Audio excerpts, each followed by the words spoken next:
오늘 하나님께서 주시는 말씀은요, 마가복음 9장 17절에서 27절까지의 말씀입니다.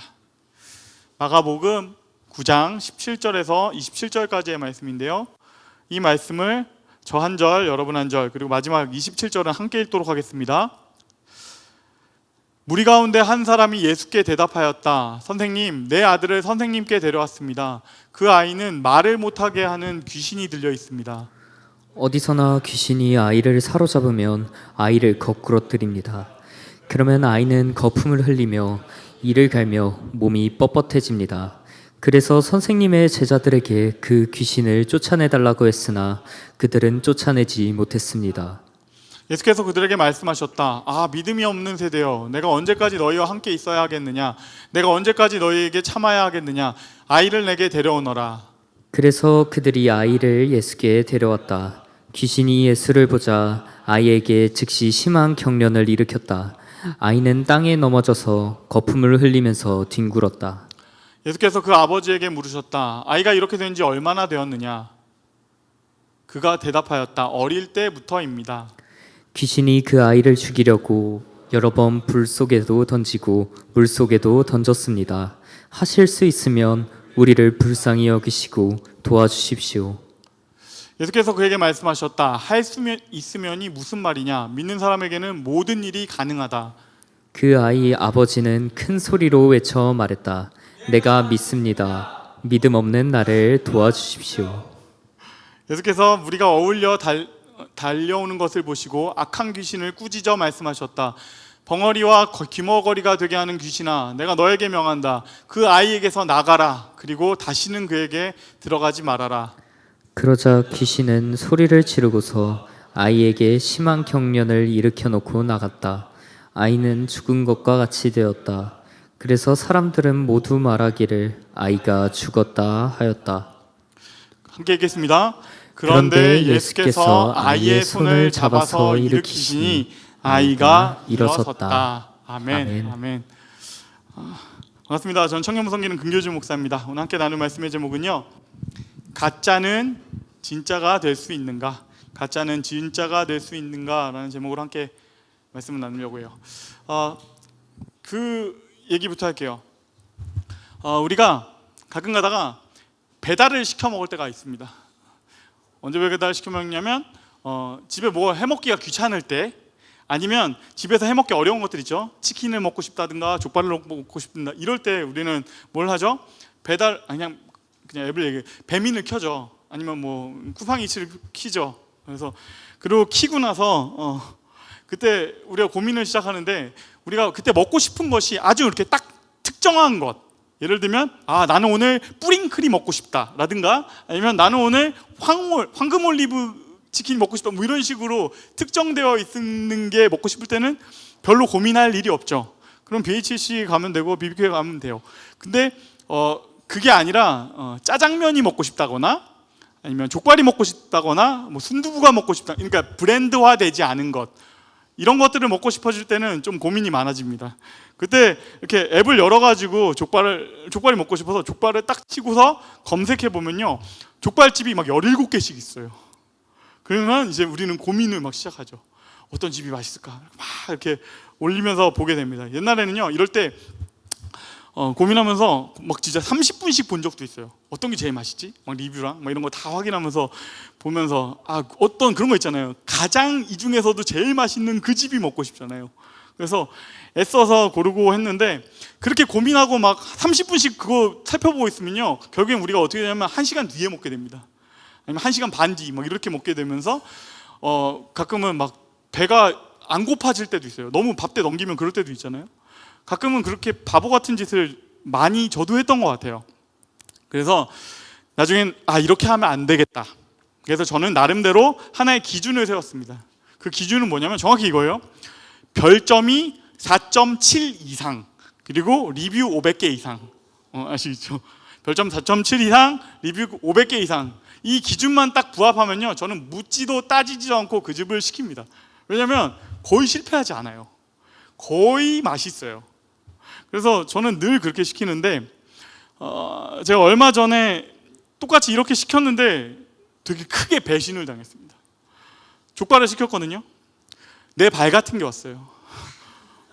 딱 먹었는데 내 발을 삶아도 이것보단 맛있겠다 싶은 그런 거 있잖아요.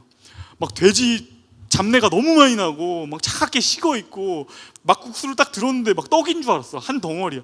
그래서 너무 실망스러워서 이게 무슨 일이지? 이 나의 완벽한 기준이 실패하다니. 그래서 리뷰를 들어가서 막 이렇게 살펴봤어요. 리뷰를 보는데 알겠어요. 보니까 가짜예요. 리뷰에 뭐 이런 내용들이 있거든요. 인생 맛집이에요. 사장님이 친절해요. 음식 맛있어요. 또 시켜 먹을 거예요. 막 이런 것들이 막 적혀 있는 거예요. 근데 보니까 조금 이상한 거예요. 자세히 보니까 인생 맛집이라고? 배달 족발집이? 그 인생은 그럼 너무 초라한 거 아닐까? 뭐 이런 생각이 들었고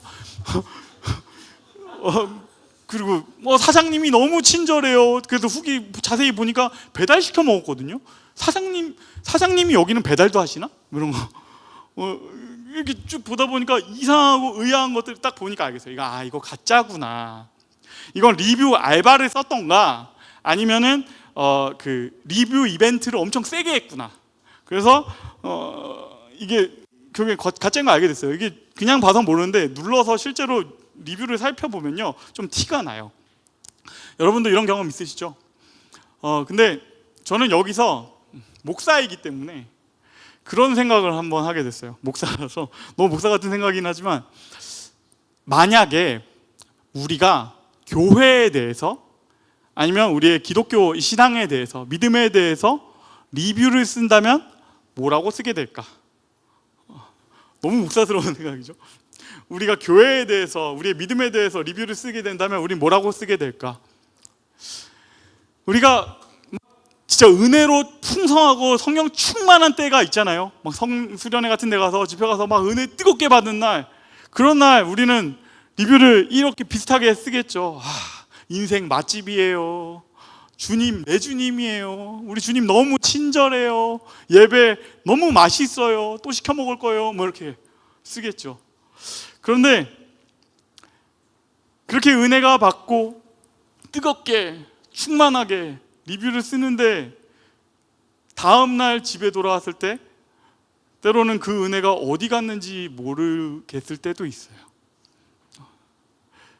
예배를 드리는데 내 마음에 하나도 뜨거움이 없고 내 인생의 문제는 너무 가득해서 예수님 안 계신 것 같고 기도는 하는데 하나님께서 들어주신다는 어떤 확신이 전혀 없고 그런 마음이 막 들어오면은 진짜 나는 내 믿음이 배터리 1% 남은 스마트폰 같다 이런 느낌이 드는 날도 있어요. 그런데 그럼에도 불구하고 우리 리뷰는 또 잘 쓰죠. 그런 상황, 그런 마음이 있어도 예를 들어서 우리가 그 리뷰 쓰는 자리 어디입니까? 가족 모임, 소모임 거기서 나눔을 하게 되면요 그래도 내 레퓨테이션이 있잖아요. 그래서 좋은 교회 오빠, 좋은 교회 언니로 비춰져야 되기 때문에 우리는 그 나눔을 하죠. 우리 주님 내 주님이에요. 인생 맛집이에요. 예배 너무 좋아요. 이런 얘기를 하죠. 그런데 그러고 나서 집에 돌아왔을 때 내 마음이 그런 마음이 들 때가 있어요. 내가 한 이 나눔은 진짜가 맞나? 내 믿음은 진짜가 맞나? 그렇다고 우리가 막 절에 가진 않아요. 교회는 다녀요. 믿음은 있어요. 누가 물어보면 예수님 믿는다라고 말은 하겠지만 가슴에 손을 대고서 물으면 고민이 됩니다. 내 믿음은 진짜인가? 내 믿음은 몇 퍼센트 정도일까? 내가 이 믿음이 100%가 맞는가? 오늘 본문이 여기에 대한 이야기입니다. 오늘 본문에서는 이 질문을 똑같이 하고 있는 사람이 한 사람 나옵니다. 그는 예수님 앞에서 이렇게 말하는데요. 24절 말씀에 그 아이 아버지는 큰 소리로 외쳐 말했다. 내가 믿습니다. 믿음 없는 나를 도와주십시오. 여러분 이상하지 않아요? 이거 되게 이상한 말이에요. 모순이잖아요. 나는 믿습니다. 그런데 나는 믿음이 없습니다. 믿음이 있는 거예요? 없는 거예요? 너무 이상하잖아요. 그런데 사실 이 이상한 모순 같은 말 속에 사실은 우리의 신앙의 모습, 우리의 믿음의 모습과 참 비슷한 것들이 많이 있습니다. 그래서 오늘은요, 이 내가 믿습니다. 믿음 없는 나를 도와주십시오. 이 이상한 모순 같은 이 문장을 한번 깊게 살펴보려고 합니다. 먼저는요, 이 말을 한 사람의 상황을 한번 살펴봐야죠. 이 사람은 아버지고요. 문제는 되게 분명합니다. 아들이 아파요. 아이가 아파요. 17절, 18절 말씀인데요. 무리 가운데 한 사람이 예수께 대답하였다. 선생님, 내 아들을 선생님께 데려왔습니다. 그 아이는 말을 못하게 하는 귀신이 들려 있습니다. 어디서나 귀신이 아이를 사로잡으면 아이를 거꾸로 엎드립니다. 그러면 아이는 거품을 흘리며 이를 갈며 몸이 뻣뻣해집니다. 그래서 선생님의 제자들에게 그 귀신을 쫓아내달라고 했으나 그들은 쫓아내지 못했습니다. 그러니까 예수님이 이렇게 말씀하세요. 아이가 이렇게 된 지 얼마나 되었느냐? 그가 대답하였다. 어릴 때부터입니다. 귀신이 그 아이를 죽이려고 여러 번 물속에도 던지고 물속에도 던졌습니다. 하실 수 있으면 우리를 불쌍히 여기시고 도와주십시오. 주님, 내 아들이 평생 아팠습니다. 어릴 때부터 거품을 물고 발작하면서 쓰러지는 경우가 많이 있었습니다. 이 증상만 보면 뭐 같죠? 우리가 간질이라고도 하는 뇌전증 증상하고 굉장히 비슷하죠. 그런데 본문은 말합니다. 이거는 그 이상의 영적인 문제였다. 주님, 제가 우리 아들을 고치고 싶어가지고 당신의 제자들한테 데려왔는데 그들은 고치지를 못했습니다. 그래서 당신에게 왔습니다. 주님, 도와주세요. 여러분, 이 아버지의 상황은, 이 아버지의 마음은 어떤 마음이었을까요? 너무너무 간절하죠. 너무너무 간절하죠. 여러분, 아이가 평생을 아프잖아요. 아이가 막 진짜 아프잖아요. 그러면요, 아버지는 어떠냐면 내가 대신 아프고 싶어요. 차라리 내가 아프고 싶어요. 제가 우리 하연이가 새벽에 갑자기 이렇게 기관지가 부어가지고 이렇게 그 응급실에 가게 된 일이 있었거든요. 애가 숨을 막 너무 못 쉬는 거예요. 그러니까 너무 놀래가지고 얘를 차에 실어가지고 가는데 제가 진짜 시내를 170km를 밟고 그 응급실로 갔어요. 다시 생각해도 다시는 경험하고 싶지 않은 어떤 순간 중에 하나예요. 잘 나아가지고 지금 건강하지만 어쨌든 그날 너무 두려웠고 무섭고 힘들었다. 차라리 내가 아프면 좋겠다. 그런데 이 아이 아버지는요, 그 응급실을 맨날 가는 사람인 거예요. 그 응급실을 맨날 가요. 아이가 죽을 것처럼 발작을 해요. 그때마다 아버지는요, 아이보다 심장이 더 뜁니다. 이 아이를 한번 고쳐보고 싶어서 내가 아는 제일 좋은 병원에도 데려가 보고 좋은 약도 먹여보고 아니면 주변에 용하다는 선지자나 아니면 제사장님들한테 데려가 보기도 했어요. 근데 소용이 없어요. 낫지를 않아요. 그러니까 안 되니까 속이 까맣게 탑니다. 어떻게 안 돼요? 그래서 제발 내 아이 좀 고쳐주세요. 차라리 내가 아프면 좋겠습니다. 오늘 예수님에게도 이 마음 가지고 왔습니다. 그러니까 아버지의 마음속에 있는 첫 번째 것은요, 간절함이에요. 간절함. 그런데 오늘 이 아버지의 마음속에 간절함 말고 한 가지가 더 있습니다. 22절에서 그는 이렇게 말하는데요. 귀신이 그 아이를 죽이려고 여러 번 불 속에도 던지고 물 속에도 던졌습니다. 하실 수 있으면 우리를 불쌍히 여기시고 도와주십시오. 주님, 하실 수 있으면 도와주세요. 이게 뭐죠? 믿음이 없어요. 믿음이 없어요. 그게 믿음이 없죠. 그 이유는 우리도 알 것 같아요. 너무 오랫동안 계속 안 됐기 때문이에요. 내가 반복해서 실패했거든요. 선지자들한테 데려갔지만 안 됐습니다. 제사장들한테 데려갔지만 안 됐습니다. 어떤 병원도 어떤 약도 우리 아들을 고치지 못했습니다. 안 됐습니다. 체념하고 절망한 마음이 있는 것입니다. 그러니까 마음속에 한편으로는 간절하지만 한편으로는 아마 안 될 거야. 이게 되겠어? 이 마음이 있는 거죠. 근데 그렇다고 해서 그 마음을 드러내놓고 말할 수는 없죠. 그래서 이 아버지가 마치 믿음이 있는 것처럼 주님께로 옵니다. 예수님, 당신의 제자들은 못했지만 당신이라면 다를 것입니다. 나를 도와주세요. 이렇게 말은 하지만 그의 마음 가운데 있는 이 모든 마음까지 다 숨기지 못했어요. 그래서 짧은 한마디 속에 그 마음이 드러납니다. 그건 뭐냐면 하실 수 있으면 도와주세요. 하실 수 있으면 도와주세요. 우리 주님이 이걸 읽어내세요. 그리고 이렇게 말씀하십니다. 예수께서 그에게 말씀하셨다. 할 수 있으면이 무슨 말이냐? 믿는 사람에게는 모든 일이 가능하다. 예수님의 이 한 줄의 말씀에 두 가지가 담겨 있습니다. 우리 여기서부터 조금 더 집중해서 보셨으면 좋겠어요. 왜냐하면 주님의 말씀이니까요. 여기서부터 새로운 것들이 시작이 됩니다. 집중해서 한번 가보시죠. 주님께서 말씀하시는 여기에 첫 번째 담겨 있는 것은 이겁니다. 꾸미지 마라. 솔직하게 와라. 믿음이 없는데 믿음이 있는 것처럼 그렇게 말하지 말아라. 솔직하게 와라 말씀하시는 것이에요. 그런데 여러분, 이게요 쉽지가 않아요. 이게 쉬운 일 같으세요? 우리의 삶 가운데 그런 것들이 있습니다. 진짜 오랫동안 반복돼서 어려움을 겪었던 일, 상처가 됐던 일, 그런 때 내 마음속에 진짜 진심들은 어떤 게 있는 줄 아세요? 주님, 매번 이 시험에 떨어져서 나는 너무 화가 납니다. 또 취직이 안 됐습니다. 또 연애가 망했습니다. 주님, 또 그 상처가 반복됩니다. 나는 너무 화가 납니다. 이게 내 안에 있어요. 이게 진심이에요. 그런데 이걸 꺼내는 게 쉽지가 않아요.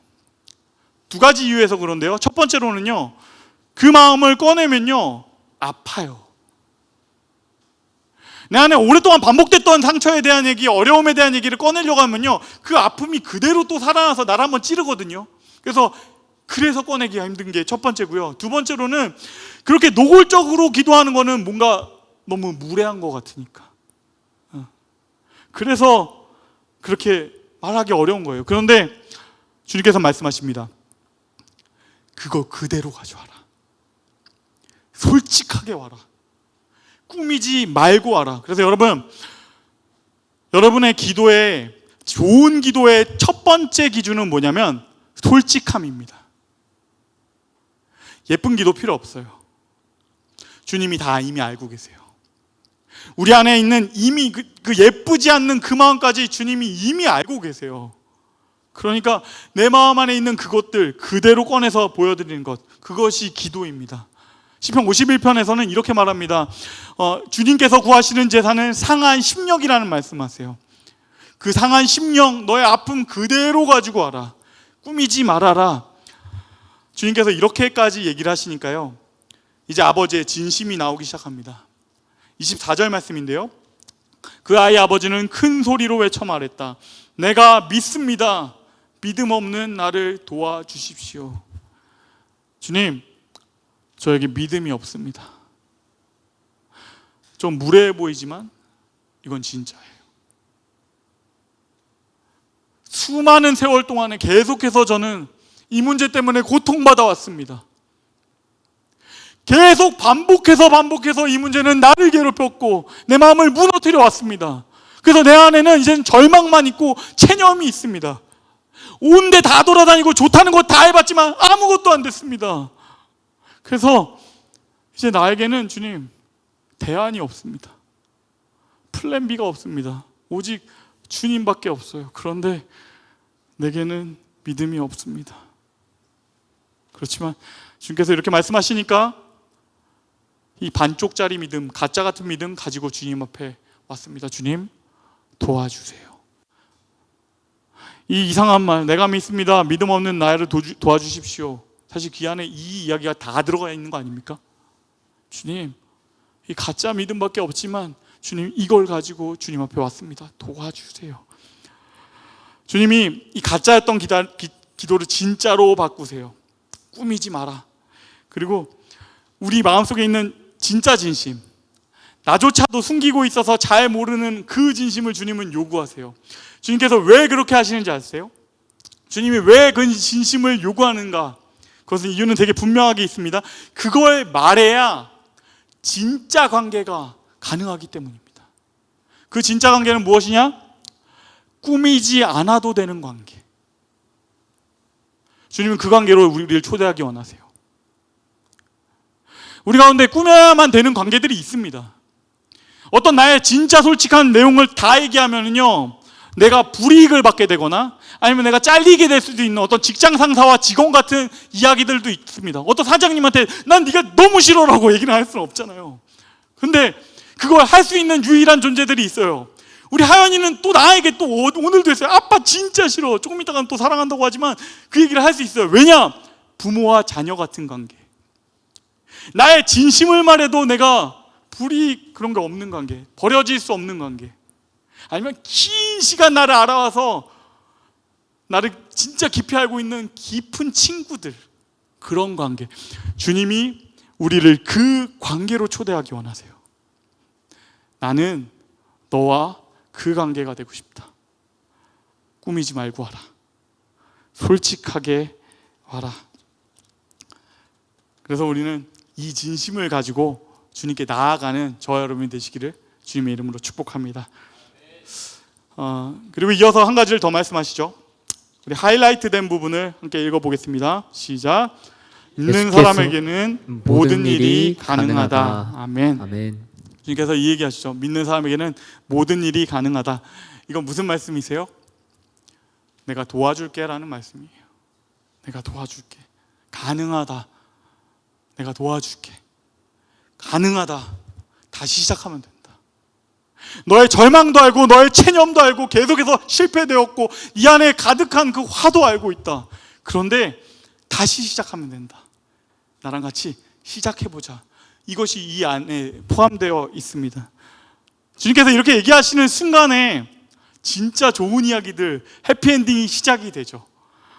그래서 우리 이 뒷부분에 좋은 이야기들을 이제 살펴볼 건데요. 이어지는 이야기는요, 우리의 믿음에 대해서 두 가지의 사실을 알려줍니다. 첫 번째입니다. 우리 함께 읽겠습니다. 시작. 우리의 믿음은 대상이 더 중요하다. 우리의 믿음은 대상이 더 중요하다. 믿음의 강도가 아니라, 믿음의 크기가 아니라 믿음의 대상이 더 중요하다라는 것을 보여줘요. 여러분, 이걸 예를 들면 어떤 거냐면, 내가 뭐 두 사람이 그 얼어붙은 호수를 지나가야 되는 상황이 생겼다고 치십시다. 지금 너무 그쪽으로 가지 않고는 안 돼서 이 얼어붙은 호수 위를 지나가야 돼요. 그런데 이 얼음이 깨질지 안 깨질지 충분히 얼어 있는지에 대한 확신이 없어요. A하고 B가 두 사람이 이 얼음 위로 올라가는데 두 사람의 태도가 다르다고 봐요. A는 자신감이 넘치고 믿음이 가득해요. 그래서 씩씩하게 당당하게 얼음 위로 올라갑니다. 그리고 B는요, 막 벌벌벌벌 떨면서, 두려워가지고 벌벌벌벌 떨면서 거기로 올라가요. 여러분, 그런데 이 사람들이 살 수 있을지 죽게 될지는 이 사람들의 감정과 관련이 되어 있습니까? 무관하죠. 이 사람들이 살 수 있는가 없는가는 어디에 달려 있죠? 얼음의 두께에 달려 있어요. 믿음의 대상에 달려 있어요. 여러분, 믿음의 대상이 훨씬 더 중요합니다. 믿음의 대상이 예수님인 것이 중요해요. 나를 사랑하셔서 나를 돕기를 원하시는 하나님의 아들, 나를 위해서 십자가를 지기로 결정하신 그 하나님의 아들, 오늘 나의 마음을, 나의 상처를 다 아시면서 내가 그걸 해결해 주기 원한다, 가능하다 말씀하시는 그 주님, 그 주님을 붙잡는 것이 중요합니다. 그걸 붙잡을 때 소망이 시작돼요. 그걸 붙잡을 때 구원이 시작돼요. 그것이 가능해진다. 믿음의 크기가 아니라 믿음의 대상이 중요하다라는 것이 첫 번째예요. 그리고 그 대상을, 제대로 된 대상을 이 아버지가 잡았습니다. 그래서 이제 진짜 기쁜 이야기가 시작돼야 되겠죠. 그런데 여기에 이야기에 이상한 변주가 하나 시작됩니다. 25절 말씀, 26절 말씀을 우리 한 목소리로 읽겠습니다. 시작. 예수께서 무리가 어울려 달려오는 것을 보시고 악한 귀신을 꾸짖어 말씀하셨다. 벙어리와 귀거머리가 되게 하는 귀신아, 내가 너에게 명한다. 그 아이에게서 나가라. 그리고 다시는 그에게 들어가지 말아라. 아멘. 그런데 그 뒤에 이야기가 끔찍해요. 그런 자 귀신은 소리를 지르고서 아이에게 심한 경련을 일으켜 놓고 나갔다. 아이는 죽은 것과 같이 되었다. 그래서 사람들은 모두 말하기를 아이가 죽었다 하였다. 아이가 죽은 것처럼 됩니다. 사람들은 아이가 죽었다고 말합니다. 여러분, 그렇지만 우리는 본문을 다 읽었잖아요. 이 이야기의 최종 결론을 알고 있어요. 아이가 결국에 낳는 것을 알고 있어요. 그럼 우리가 하나 궁금해지는 것은, 마가는 왜 굳이 불필요한 이 이야기를 지우지 않고 넣어놨을까? 마가는 왜 흐름상 필요하지 않은 것 같은 이 이야기, 아이가 죽은 것처럼 되어버린 이야기를 왜 넣어놨을까? 그 이유는요, 우리의 삶에도 그런 일들이 있기 때문이에요. 우리의 삶에는 이런 것들이죠. 믿음으로 시작했는데 상황이 더 안 좋아져. 기도하면서 지원서를 썼는데 취업이 되지 않았어요. 기도하면서 연애를 시작했는데 그 연애는 헤어졌어요. 내가 기도하면서 어떤 병을 놓고서 기도했는데 병이 더 악화됐어요. 뭔가 내가 시험을 준비했던 거 또 떨어졌어요. 죽었다, 끝났다, 실패다, 이런 것들 우리 상황 가운데 오곤 합니다. 우린 여기서 이 질문이 생기죠. 왜 우리에게 이런 실패를, 이런 장면을 반복하게 하실까? 주님은 왜 시원스럽게 그 다음 장면으로 우리를 보내주시지 않는가? 왜 이 장면을 마주하게 하시는가? 여기에는 이유가 있습니다. 두 가지 이유인데요, 우리 함께 한 목소리 읽겠습니다. 시작. 우리의 믿음은 반복되는 훈련이다. 아멘. 이 순간에 주님은 우리에게 믿음의 훈련을 시키세요. 우리의 믿음을 반복하게 하세요. 어려운 훈련입니다. 아이가 죽었다고 모든 사람들이 이야기하고 있을 때 여전히 나는 주님을 바라볼 수 있는가? 쉽지 않은 훈련이에요. 어려운 훈련이에요. 그런데 아버지는 그렇게 했습니다. 흔들리는 내 믿음까지 주님 도와주십시오. 나는 내 마음도 어쩌하지 못합니다. 주님, 그럼에도 주님 바라보겠습니다. 주님 도와주세요. 이걸 놓치지 않고 이 믿음을 반복하게 하신 것입니다. 그러자 결국엔 이 훈련의 결론은 27절 말씀입니다. 그런데 예수께서 아이의 손을 잡아서 일으키시니 아이가 일어섰다. 결국 아이가 나아요. 그럼에도 불구하고 우리의 질문은 끝나지 않아요. 왜 주님은 이 아이의 죽음을 경험하게 하셨는가? 우리에게 왜 반복되는 실패를 경험하게 하시는가? 우리는 왜 또다시 죽음 같은 그 장면에 가게 하시는가? 그 이유가 있어요. 그건 뭐냐면 아이의 죽음, 이건요, 아버지가 가장 두려워하던 그것입니다. 아이의 죽음, 이것은 아버지의 모든 상처와 고통과 절망을 뭉쳐놓은 것 같은 하나의 순간입니다. 이것만은 아니길 바랬던 그 한 가지, 아이의 죽음. 주님은 이 아버지한테 그 죽음을 직면하게 하십니다. 그 상처와 체념과 절망을 직면하게 하세요. 그런데 그렇게 끝나지 않고 그 체념, 그 상처, 그것을 바꾸어서 기쁨의 장면으로 바꿔가세요. 그 죽음을 생명으로 바꿔가세요. 그렇기 때문에 주님께서 이 일을 하시는 것입니다. 지금 주님께서는요, 병이 있고 그걸 고친다, 이렇게 단순한 일을 하시는 것이 아니라요, 주님은 그 이상의 일을 하시는 거예요. 주님은 그냥 자판기가 아니에요. 그 이상의 차원으로 당신을 옮기기 원하세요. 아이의 죽음을 통과해서 이 아버지의 믿음은 그냥 좋은 의사를 만난 그 한 사람의 믿음이 아니고요, 부활의 믿음이 되었습니다.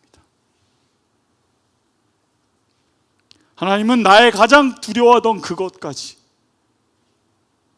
이건 끝났다 싶은 그 지점, 죽음까지 바꾸어내시는 그분이시다. 그 믿음의 자리, 하나님은 그 자리로 우리를 이끄시기 원하시는 것이에요. 결국에는 주님께서는 반드시 응답하실 것입니다. 우리의 기대보다 훨씬 더 나은 방식으로, 우리의 기대보다 훨씬 더 좋은 방식으로. 여러분, 우리가 기도하고 있는 것들, 간절히 기도하고 있는 것들 있다면요, 여러분 한 가지 믿으셔야 돼요. 하나님은 당신을 가장 좋은 곳으로 인도하실 것입니다. 때로는요, 우리가 원하는 것들이 잘못된 선택일 때 있어요. 그래서 때로는 이것이 실패하고 좌절인 것처럼 생각될 때가 있어요.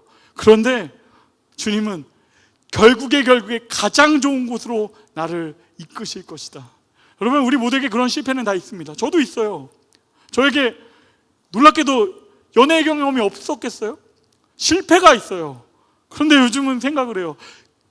걔랑 결혼했으면 어떻게 할 뻔했냐. 주님은 그 밤에, 주님, 나는 인생이 끝난 것 같아요. 왜 내가 헤어졌나요? 가슴을 치며 울게 했지만 결국에 우리 하연이와 소연이와 지혜를 만나게 하시는 가장 좋은 것으로 채워주시는 그것이 있을 것이다.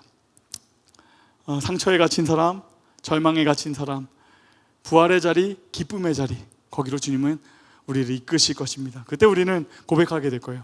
주님은 당신의 선택이 낫습니다. 주님, 당신은 나의 기대보다 더 완벽하게 응답하셨습니다.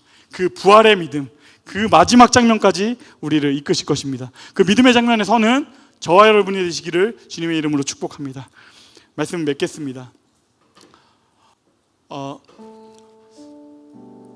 오늘 그 예배가 끝난 이후에 우리는 전체 모임 시간이죠. 영화를 하나 보러 갈 겁니다. 신의 악단이라는 영화인데요. 저는 이거를 일단 설교를 해야 되니까 이렇게 봤어요. 봤는데 그 영화 자체는 지금 어떤 OTT에도 없고 해가지고 리뷰를 봤거든요.